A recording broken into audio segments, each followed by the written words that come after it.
Olá, sou a Leni, chefe de atendimento do Procon Municipal de Botucatu, pós-graduada em Direito do Consumidor e credenciada pela Fundação Procon São Paulo.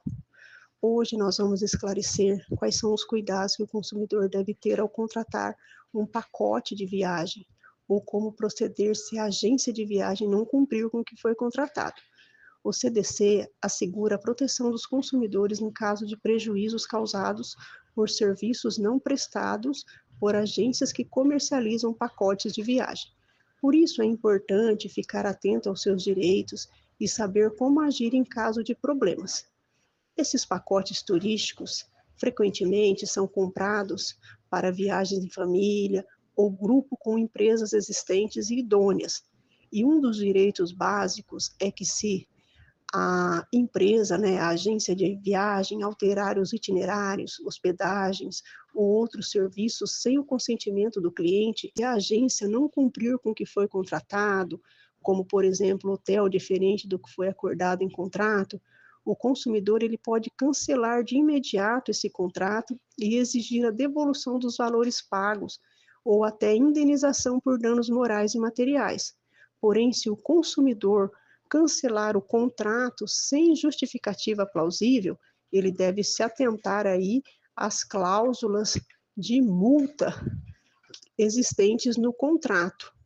Essas multas elas devem ser proporcionais e devem estar de forma clara, comunicada de forma clara, explicada ao consumidor qual é o percentual de cobrança para aquela desistência. Lembrando que existem algumas situações em que o consumidor pode cancelar ou remarcar sua viagem sem custo, como, por exemplo, em caso de doenças, pandemias, dentre outras. É necessário que o consumidor faça também uma avaliação minuciosa da empresa, conferindo CNPJ, endereço, se a empresa está estabelecida há bastante tempo, se tem uma boa reputação. Um outro ponto é garantir que tudo seja documentado. Tenha sempre em mãos uma via do seu contrato, guarde comprovantes de pagamento, e-mails e mensagens trocadas, pois esses documentos são fundamentais em caso de pedido de reparação.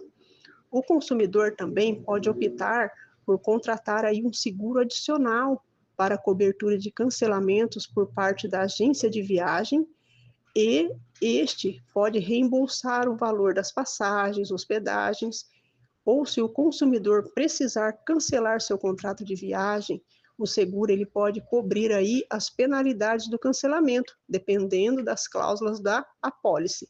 É fundamental ler aí as condições da apólice do seguro para saber quais são as situações cobertas e quais são os limites de reembolso. E se o consumidor ele tomou todas essas medidas e mesmo assim não conseguiu resolver o problema, o que ele faz? Primeiramente, é recomendável ele buscar aí uma solução amigável junto à agência de viagem e junto à sua seguradora, e se não for possível, o consumidor deve registrar a sua demanda no Procon ou em outros órgãos aí de defesa do consumidor. Para mais dúvidas e orientações, o consumidor pode nos procurar também aqui no Procon Municipal, que está localizado na Rua Rangel Pestana sem número, dentro do Mercado Municipal. O nosso atendimento é das 8 às 15, ou pode nos ligar pelo telefone 14 38 11 14 40, ou pode nos encaminhar aí um e-mail, no e-mail do Procon, procon@botucatu.sp.gov.br, e ainda em último caso, ele pode fazer a sua reclamação diretamente pelo site www.procon.sp.gov.br. Lembrando que para todo atendimento é necessário trazer aí toda a documentação necessária.